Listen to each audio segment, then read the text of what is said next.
ధర్మాసనం విచారించింది. విచారించి దీన్ని మేము విచారణకు స్వీకరించలేము అని చెప్పింది. చెప్తే అతని తరఫున న్యాయవాది ఐ థింక్ సంజయ్ ఆయన వాదిస్తూ, లేదండి మీరు ఒకసారి ఆ ఫేస్‌బుక్ పోస్ట్ చూడండి. అందులో ఏమీ తప్పు లేదు మీకు.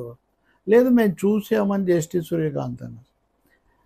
మీరు చూసినట్టు లేరు అని ఈ అడ్వకేట్ మళ్ళీ అన్నారు. ఆయన చూసాము అన్నారు.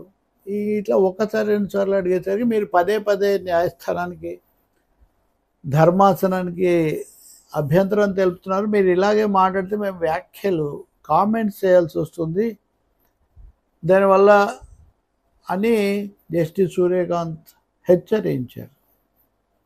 హెచ్చరించాక ఇంకోటి 2 సార్లు అడిగి అతను సరే మేమే వెనక్కి తీసుకుంటాము అని ప్రకటించారు. ఎందుకంటే సుప్రీంకోర్టులో కనుక దీన్ని తిరస్కరిస్తూ వ్యతిరేక వ్యాఖ్యలు కూడా చేస్తే అప్పుడు అది కింద న్యాయస్థానంలో అది ప్రతికూలంగా పనిచేస్తుంది కదా. పై అత్యున్నత న్యాయస్థానంలో న్యాయమూర్తులే ఇలా అన్నారని. కాబట్టి వాళ్ళు తమకు తామే వెనక్కు తీసుకున్నారు. ఇప్పుడు ఆ కేసు కింద ట్రయల్ కోర్టులో, దిగువ న్యాయస్థానంలో హైకోర్టు ఎలాగో తిరస్కరించింది. ఇప్పుడు సుప్రీంకోర్టు కూడా తిరస్కరించింది కాబట్టి కింది న్యాయస్థానంలో ఇది విచారణకు వాళ్ళు ఏం చెప్తారన్న దాని మీద ఆధారపడి ఉంటుంది. ఆసక్తికరమైంది ఎందుకు అంటే పరిశీలించడానికి కూడా సుప్రీంకోర్టు సిద్ధపడలేదు.